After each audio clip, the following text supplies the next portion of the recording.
The young Greek prince stood at the edge of the harbor in Corfu, watching British warships cut through the Mediterranean waters. Philip Mountbatten had no idea that decades later, he would become the most prolific plaque unveiler in royal history.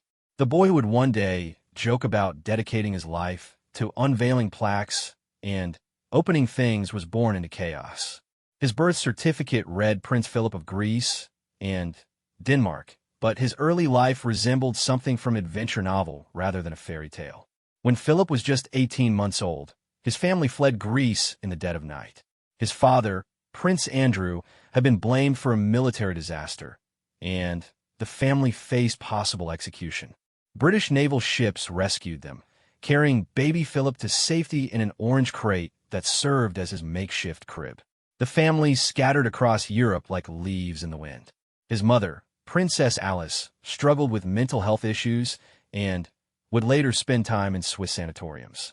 His father drifted between Monte Carlo casinos and French mistresses. Philip found himself shuffled between relatives, schools, and countries, learning early that stability was a luxury he could not afford. At Gordonstown School in Scotland, Philip discovered something that would define his character: a love for challenge and an irreverent sense of humor. The school's founder, Kurt Hahn, believed in building character through hardship. Students slept in dormitories with windows open year-round, took cold showers, and ran cross-country in all weather. While other boys complained, Philip thrived. His fellow students remembered him as fearless and funny. During one school expedition, Philip volunteered to test whether it was safe to walk across a frozen lake. When he crashed through the ice, he emerged laughing and shaking water from his hair like a dog. "Well, now we know," he announced cheerfully, as if falling through ice had been his plan all along. The headmaster noted Philip's unusual combination of physical courage and sharp wit. During school debates, Philip would argue positions with such conviction that teachers sometimes forgot he was supposed to be learning, not teaching. His essays showed a mind that questioned everything and accepted nothing at face value. When Philip turned 18, he faced a choice that would shape his destiny. He could follow his older sisters, who had married German princes and were living comfortable but unremarkable lives in Nazi Germany. Or he could choose something entirely different. Philip chose the British Royal Navy. Naval College at Dartmouth revealed Philip's true nature. He excelled at everything: navigation, seamanship, leadership, and the peculiar art of maintaining morale during impossible circumstances. His instructors noted his ability to find humor in the most serious situations. During one particularly brutal training exercise in stormy seas, Philip kept his crew laughing by providing running commentary on the waves as if he were a sports announcer. And here comes another big one. Ladies and gentlemen, at a 15-footer approaching the starboard bow, and oh my goodness, it appears to be winning this round against our brave little vessel. The Navy taught Philip practical skills that would serve him well in his future royal duties. He learned to speak to people from all backgrounds, from aristocratic officers to working-class sailors. More importantly, he learned that respect had to be earned, not inherited. The sea did not care about royal bloodlines when storms struck. Philip's naval training also introduced him to the art of ceremony and protocol, though he approached it with characteristic irreverence. During formal inspections, he would sometimes whisper jokes to fellow officers while maintaining a perfectly straight face. He understood that ceremony served important purposes, but he refused to take himself too seriously while performing it. The young naval officer developed a reputation for asking unexpected questions during briefings. When senior officers explained standard procedures, Philip would want to know why things were done that way and whether there might be better methods. His curiosity was infectious, and his willingness to challenge conventional wisdom made him both popular with subordinates and occasionally frustrating to superiors. World War II erupted while Philip was still finding his place in the Navy. Suddenly, the skills he was learning became matters of life and death. The war would test everything he had learned about leadership, courage, and keeping people's spirits up when the world seemed to be falling apart. Philip's first real taste of combat came in the Mediterranean, where British forces were desperately trying to maintain control of shipping lanes. The young officer found himself aboard HMS Valiant, one of Britain's most powerful battleships. The crew was a mixture of career Navy men and hastily trained volunteers, many barely older than Philip himself. During the Battle of Cape Matapan in March 1941, Philip experienced something that would influence his approach to public duties for the rest of his life. As searchlight operator, he was responsible for illuminating enemy targets for the ship's guns. The battle began at night, with ships firing at shadows and radar contacts across dark waters. Philip's hands moved steadily across the searchlight controls, sweeping beams of light across the Mediterranean. When the beams caught an Italian cruiser, the ship's guns opened fire immediately. Philip watched the enemy vessel take hit after hit, flames lighting up the night sky. In that moment, he understood viscerally that his actions had real consequences for real people. After the battle, Philip helped with rescue operations, pulling Italian sailors from the oil-slicked water. Many were badly burned and frightened. Despite the language barrier, Philip found ways to comfort them, using gestures and his limited Italian to let them know they were safe. Years later, he would recall this experience when meeting with former enemies at diplomatic events. The war taught Philip lessons about leadership that no classroom could provide. He saw how humor and calmness under pressure could keep men functioning when fear threatened to overwhelm them. He learned that small gestures of humanity mattered enormously during terrible times. Most importantly, he discovered that genuine leadership meant being useful, not just being in charge. Between battles, Philip spent time in port cities across the Mediterranean and Pacific. He observed how local officials welcomed visiting naval officers, how ceremonies were conducted in different cultures, and how public events could either inspire people or bore them to tears. Without knowing it, he was receiving an education in public relations that would prove invaluable decades later. Philip's commanding officers noted his unusual ability to connect with people from all backgrounds. Whether dealing with Greek fishermen who provided intelligence about German movements, Australian dock workers loading supplies, or local officials arranging shore leave, Philip seemed to know instinctively how to make people feel comfortable and valued. The future Duke of Edinburgh was also developing his legendary directness during these wartime years. When a pompous senior officer complained about the quality of local hospitality during a port call in Egypt, Philip reportedly replied, "Well, sir, perhaps if we weren't dropping bombs on their neighbors, they might roll out the red carpet more enthusiastically." Such comments could have ended his naval career, but Philip's superiors recognized that his irreverence came from intelligence and principle, not disrespect. They began giving him assignments that required diplomatic sensitivity as well as military skill. By 1943, Philip had been promoted to first lieutenant aboard HMS Wallace, making him one of the youngest officers to achieve that rank. His crew respected him not because of his royal connections, which he rarely mentioned, but because he shared their dangers and demonstrated genuine concern for their welfare. The war was beginning to turn in the Allies' favor, but Philip's most challenging mission still lay ahead. HMS Wallace was assigned to support the Allied invasion of Sicily, one of the largest amphibious operations in military history. Success would require perfect coordination between ships, aircraft, and ground forces. Failure could cost thousands of lives. As Philip prepared for the invasion, he had no idea that his future wife was following the war's progress from Windsor Castle, where she was serving as a junior officer in the Auxiliary Territorial Service. Princess Elizabeth was learning to maintain and drive military vehicles, developing her own sense of duty and service. Neither knew that their paths would soon cross in a way that would change both their lives forever. The Sicily invasion proved to be Philip's finest hour as a naval officer.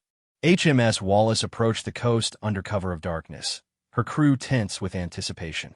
Philip stood on the bridge, watching the shoreline through binoculars. The success of the entire operation depended on precise timing and flawless execution. As dawn broke over Sicily, Philip coordinated the ship's bombardment of German coastal positions. His calm voice cut through the chaos of battle, directing fire missions with mathematical precision. Between bombardments, he helped evacuate wounded soldiers from the beaches, often under enemy fire. One incident during the Sicily campaign would become legendary among naval circles. When HMS Wallace came under attack from German dive bombers, Philip took control of the ship's anti-aircraft guns. His accurate shooting helped drive off the attackers, but not before enemy bombs had damaged the ship's communications equipment. With radio contact lost, Philip improvised a solution that demonstrated both his technical knowledge and theatrical flair. He rigged up a signal lamp using spare parts and began sending messages to other ships using Morse code. His signals were so clear and professional that the fleet commander later commended Wallace for maintaining communications under impossible circumstances. The war ended with Philip as a decorated naval officer with an uncertain future. Peace meant fewer opportunities for advancement in a peacetime navy, and Philip's royal connections were more burden than benefit in the egalitarian post-war world. He was considering a career in civilian shipping when fate intervened in the form of a royal wedding invitation. Princess Elizabeth was celebrating her 21st birthday, and Philip's cousin, King George VI, invited him to join the festivities. Philip arrived at Buckingham Palace wearing his best naval uniform, unsure what to expect. He had met Elizabeth several times during the war, but always briefly and in formal circumstances. What Philip found was a young woman who shared a sense of duty, but possessed a warmth and humor that surprised him. Elizabeth had spent the war years taking on increasingly serious responsibilities, and she seemed eager to spend time with someone who could make her laugh. Their conversation that evening covered everything from naval tactics to horse racing, from Greek poetry to British weather. Philip's approach to courtship was characteristically direct. While other potential suitors sent flowers and wrote poetry, Philip engaged Elizabeth in serious conversations about duty, service, and the future of the monarchy. He challenged her assumptions and encouraged her to think independently about her role. Their romance developed against the backdrop of post-war reconstruction. Britain was exhausted and broke, rationing was still in effect, and the empire was beginning to crumble. The royal family faced questions about its relevance in the modern world. Philip brought fresh perspectives to these challenges. He understood technology in ways that impressed Elizabeth's advisors. During one palace meeting about modernizing royal communications, Philip sketched out plans for improved radio systems and suggested ways to use television more effectively. His naval experience had taught him that staying connected with people required embracing new technologies, not avoiding them. The engagement announcement in 1947 created a sensation. The press portrayed Philip as a penniless foreign prince marrying for money and status. Philip's response to such criticism revealed the wit that would later make him famous worldwide. When one newspaper columnist called him a fortune hunter, Philip replied, "I hardly think £5 in my bank account qualifies as hunting grounds for any reasonable fortune." Philip's bachelor party was a naval affair that became the stuff of legend. His former shipmates gathered at a London club for an evening that reportedly included racing model ships in the club's fountain and Philip demonstrating how to tie nautical knots using the establishment's silk ties. The party ended with Philip teaching everyone sea shanties, which they sang while marching through Mayfair in full naval uniform. The wedding itself, on November 20th, 1947, was Philip's introduction to the world of royal ceremony on a grand scale. He approached the event with typical naval efficiency, arriving early and spending time chatting with the guardsmen lining the route to Westminster Abbey. His relaxed demeanor helped calm Elizabeth's pre-wedding nerves. During the ceremony, Philip's responses were clear and confident. When he pledged to honor and cherish his bride, those who knew him understood that he meant every word. His naval training had taught him the importance of keeping promises, especially public ones made under pressure. The honeymoon at Broadlands gave Philip his first taste of what royal life would really mean. Photographers hid in bushes, journalists bribed servants for information, and curious crowds gathered wherever the couple appeared. Philip quickly realized that privacy would become a rare luxury, and that every public appearance would be scrutinized for hidden meanings. Philip's adaptation to royal life was complicated by his need to find a meaningful role. As the husband of the heir to the throne, he had no constitutional position and no clear duties. Previous royal consorts had either remained in the background or created problems by pursuing independent political agendas. Philip was determined to find a different path. His first major test came during the 1948 London Olympics. King George VI asked Philip to represent the royal family at various Olympic events, giving him his first experience with large-scale public ceremonies. Philip approached these duties with the same attention to detail he had applied to naval operations. He studied the history and rules of each sport he attended, learned the names of key officials and athletes, and prepared thoughtful questions that showed genuine interest rather than polite obligation. His enthusiastic reactions to athletic achievements earned him respect from competitors and spectators alike. The Olympics also introduced Philip to the art of ceremonial speechmaking. His first major address was at the opening of the Olympic Village. Instead of delivering the usual platitudes, Philip spoke about the importance of international cooperation and the role of sports in building understanding between nations. His words were reported worldwide and established him as a royal family member worth listening to. Philip's success during the Olympics led to more ceremonial duties. He began opening hospitals, unveiling memorials, and attending state functions. Each event taught him something new about the delicate balance between formality and accessibility that effective royal ceremonies required. His approach to these early ceremonial duties revealed characteristics that would define his royal career. He insisted on arriving early to meet organizers and understand logistics. He asked questions that showed he had done research about the organizations he was visiting. Most importantly, he found ways to inject humor into formal proceedings without undermining their dignity. During one early hospital visit, Philip encountered a young patient who had lost both legs in a wartime bombing. Instead of offering sympathy, Philip asked the boy about his future plans and whether he had considered a naval career. "The Navy's always looking for good men who don't take up much space below decks," Philip joked. The boy laughed for the first time since his injury, and his mother later wrote to thank Philip for treating her son as a whole person rather than a victim. Such interactions taught Philip that royal visits could serve important purposes beyond mere ceremony. People gained genuine encouragement from royal attention, but only if that attention felt authentic. Philip began developing techniques for making formal occasions feel personal and meaningful. He also learned to navigate the complex relationships between royal duties and media coverage.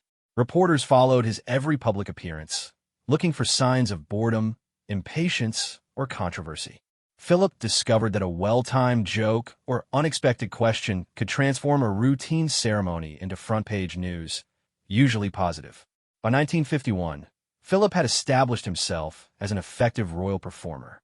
His combination of naval efficiency, intellectual curiosity, and irreverent humor created a new model for royal engagement. He had mastered the basics of ceremonial duty, but his greatest challenges and triumphs still lay ahead. The death of King George VI in February 1952 changed everything.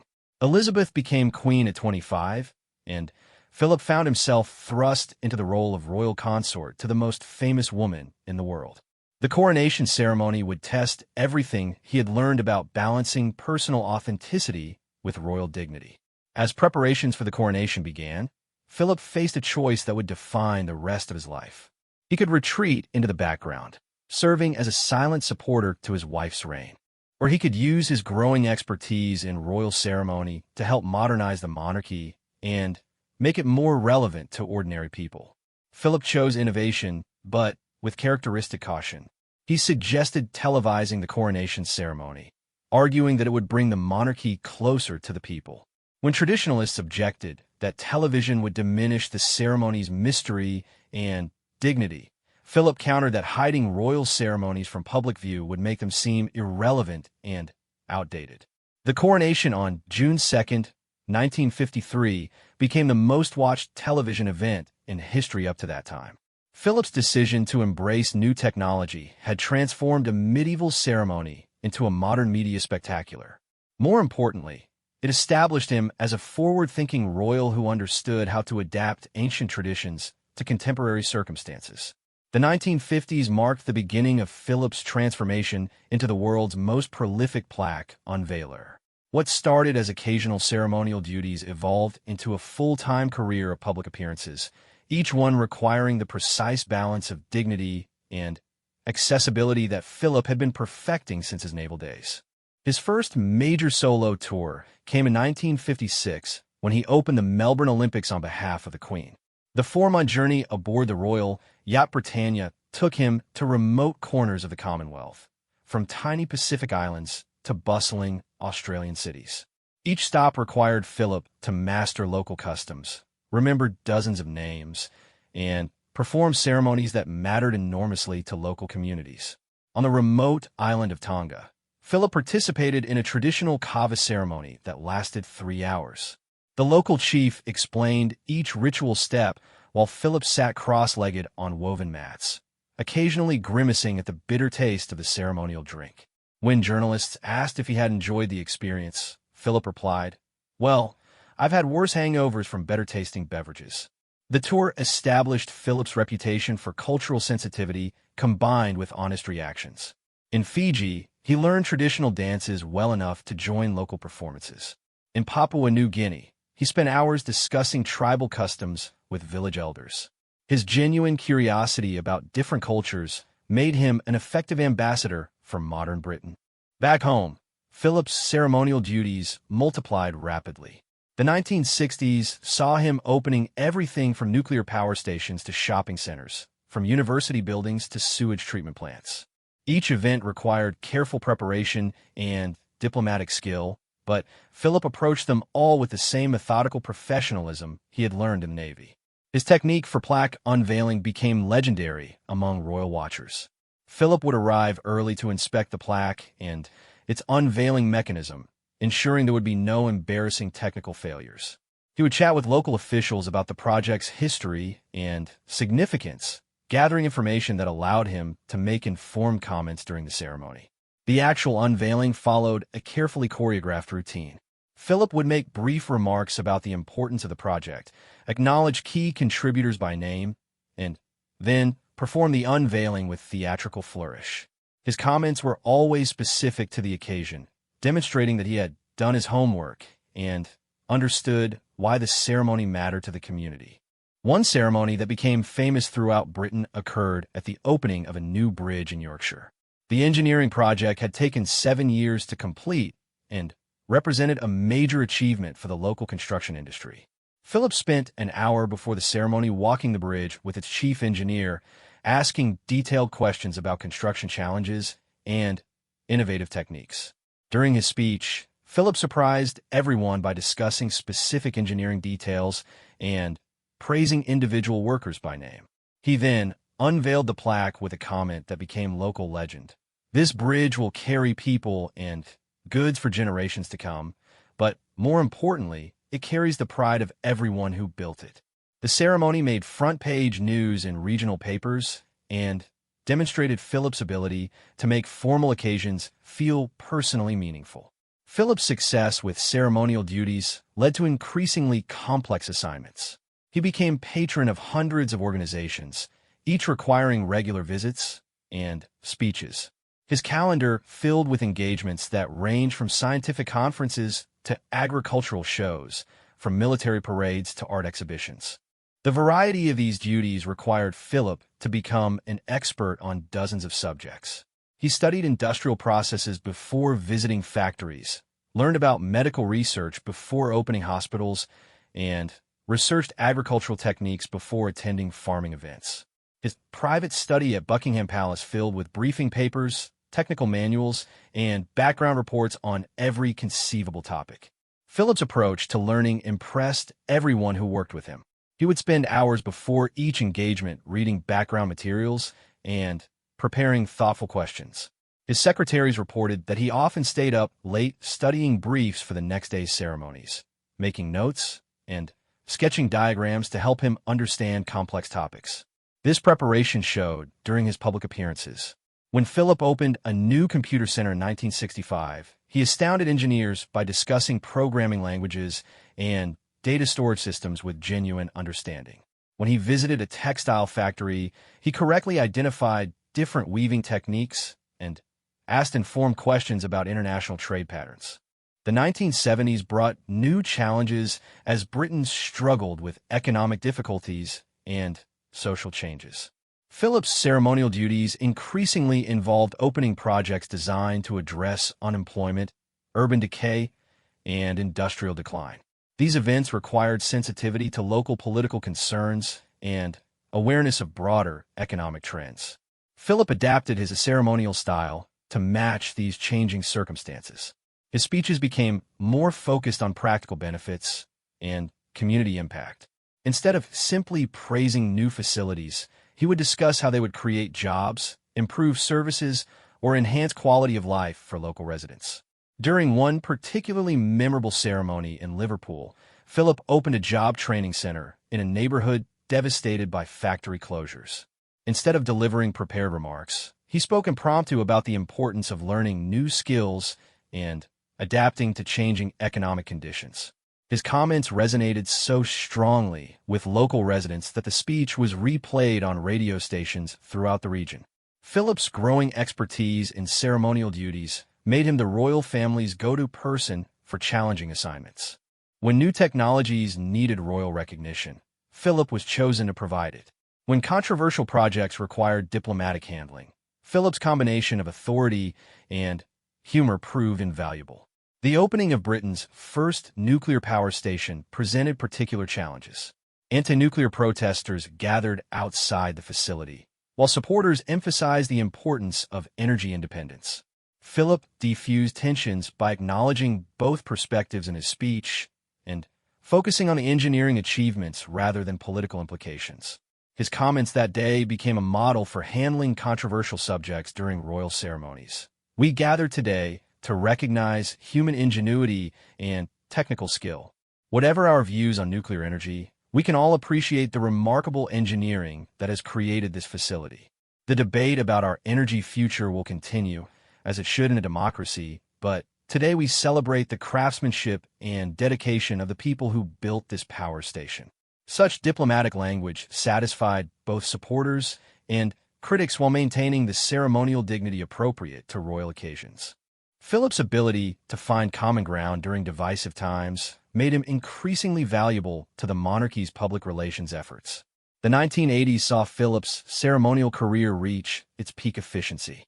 He had developed systems and routines that allowed him to handle dozens of engagements each month while maintaining the personal touch that made each event special for participants. His staff operated with military precision, ensuring that every detail was perfect and every name was correctly pronounced. Philip's reputation for punctuality became legendary. He would arrive at each ceremony exactly on time, prepared with relevant background information, and ready to engage meaningfully with local people.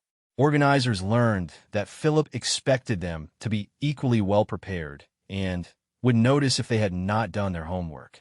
His standards for ceremonial excellence influenced the entire royal family. Younger royals learned Philip's techniques for preparation, his methods for remembering names and details, and his approach to balancing formality with accessibility. The Philip method became the standard for royal public appearances. By the 1990s, Philip had unveiled thousands of plaques, opened countless facilities, and attended more ceremonies than any other member of the royal family. His expertise in royal protocol was unmatched, but more importantly, he had demonstrated that ceremonial duties could serve important public purposes when performed with genuine skill and authentic engagement. Philip's mastery of ceremonial arts had transformed what could have been boring routine into a vital tool for national unity and community recognition. Through decades of practice, he had proven that the ancient rituals of monarchy could adapt to serve modern democratic society, bringing people together and celebrating shared achievements. His legacy as the master of plaque unveiling was not just about the number of ceremonies he performed, but about the standard of excellence he brought to each one. Philip had shown that royal ceremonies, when done properly, could inspire pride, recognize achievement, and strengthen the bonds between institutions and communities. As the millennium approached, Philip's ceremonial career showed no signs of slowing down. New hospitals needed opening, bridges required unveiling, and communities throughout Britain and the Commonwealth looked forward to royal recognition of their achievements. The master of ceremonies was ready to meet their expectations with the same professionalism and humor that had defined his remarkable career. The new millennium brought fresh challenges to Philip's ceremonial expertise. Technology had transformed both the events he attended and the way they were covered by media. Digital cameras captured every expression, internet news sites analyzed every comment, and social media allowed instant global reaction to royal appearances. Philip adapted to these changes with characteristic pragmatism. He learned about new technologies so he could speak intelligently when opening research facilities and technology centers. He modified his speaking style to account for sound bites and viral clips, ensuring his humor would translate well across different media platforms. The opening of the Millennium Bridge in London showcased Philip's evolved approach to major ceremonies. The pedestrian bridge connecting St. Paul's Cathedral to the Tate Modern represented both architectural innovation and urban renewal. Philip spent weeks preparing for the ceremony, studying the engineering challenges and meeting with architects, engineers, and local officials. On opening day, Philip's speech wove together technical appreciation, historical context, and future vision. He discussed the bridge's innovative suspension design, its role in connecting different areas of London, and its symbolic importance for the new century. When he finally cut the ribbon, his comment captured the moment perfectly. This bridge connects not just two banks of the Thames, but the past and future of London itself. The ceremony was broadcast live worldwide and became a model for how royal events could celebrate both tradition and innovation. Philip's ability to understand and explain complex projects had transformed a simple bridge opening into a statement about British engineering excellence and urban planning vision. Philip's international ceremonial duties expanded significantly during this period. Commonwealth nations increasingly requested his presence for major national celebrations and important project openings. Each foreign ceremony required cultural sensitivity and diplomatic awareness, skills Philip had developed through decades of practice. In Canada, Philip opened a new Arctic research station that represented international cooperation in climate science.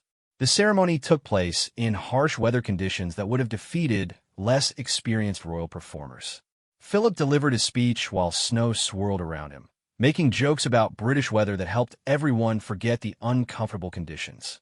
His comments that day demonstrated the depth of preparation he brought to every ceremony. Arctic research may seem remote from daily life, but the work done here will help us understand changes affecting every person on Earth. The courage and dedication of researchers working in these conditions deserves our admiration and support. Australian ceremonies presented different challenges, combining British royal traditions with distinctive Australian cultural elements. Philip learned to incorporate local customs into formal proceedings while maintaining the dignity expected of royal occasions. His speeches began including Australian expressions and references that showed respect for local culture without seeming artificial. During the opening of a new mining facility in Western Australia, Philip surprised everyone by demonstrating familiarity with local mining history and current environmental concerns. His speech balanced recognition of mining's economic importance with acknowledgement of environmental responsibilities, satisfying both industry representatives and environmental advocates. African ceremonial duties required even more cultural sensitivity. Philip's visits to former British colonies involved complex political considerations and historical awareness. He developed techniques for acknowledging colonial history while celebrating contemporary achievements and future possibilities. In Ghana, Philip opened a new university medical center that represented partnership between British and Ghanaian institutions. His speech carefully balanced pride in British contributions with recognition of Ghanaian leadership and vision. The ceremony strengthened diplomatic relationships while celebrating genuine achievements in medical education. Caribbean ceremonies often combined formal British protocol with vibrant local traditions. Philip learned to participate in steel drum performances, traditional dances, and local religious observances while maintaining royal dignity. His willingness to embrace local customs made him extremely popular throughout the Caribbean Commonwealth. During one memorable ceremony in Jamaica, Philip joined a traditional blessing ritual for a new hospital wing. Photos of him participating respectfully in local customs were broadcast worldwide, demonstrating the monarchy's evolution toward greater cultural inclusivity and understanding. Back in Britain, Philip's domestic ceremonial duties continued to evolve with changing social needs. He opened community centers designed to address urban problems, environmental facilities focused on sustainability, and educational institutions emphasizing technological innovation. The opening of Britain's first major wind farm presented unique ceremonial challenges. Environmental protesters and energy industry representatives held opposing views about renewable energy policy. Philip's speech acknowledged the complexity of energy choices while focusing on the engineering achievements and environmental benefits of wind power. His comments that day became a template for addressing controversial topics during royal ceremonies. Energy policy involves difficult choices that democratic societies must make together. Today we celebrate the ingenuity and determination that created this facility, recognizing that it represents one important step toward energy independence and environmental responsibility. Philip's expertise in ceremonial protocol made him the royal family's advisor on difficult situations. When other royals faced challenging assignments, they sought his guidance on preparation techniques, speech writing, and crowd management. His methods became standard practice for the entire royal family. The techniques Philip developed over decades of practice were documented in detailed protocols used to train newer royals. These included systems for research and preparation, guidelines for interacting with different types of audiences, and strategies for handling unexpected situations that could arise during public ceremonies. His influence extended beyond the British royal family to other monarchies worldwide. Foreign royals visited Buckingham Palace to learn Philip's methods for effective ceremonial performance. His reputation as the world's foremost expert on royal protocol was recognized internationally. Philip's 90th birthday in 2011 was marked by tributes from organizations around the world whose facilities he had opened or ceremonies he had attended. The sheer number of plaques he had unveiled, ribbons he had cut, and speeches he had delivered was staggering, but more impressive was the consistent quality and thoughtfulness he brought to each occasion. A computer analysis of Philip's ceremonial career revealed astounding statistics. He had attended over 20,000 official engagements, delivered thousands of speeches, unveiled countless plaques, and opened facilities in every corner of Britain and throughout the Commonwealth. No other royal in history had matched his scope of ceremonial activity.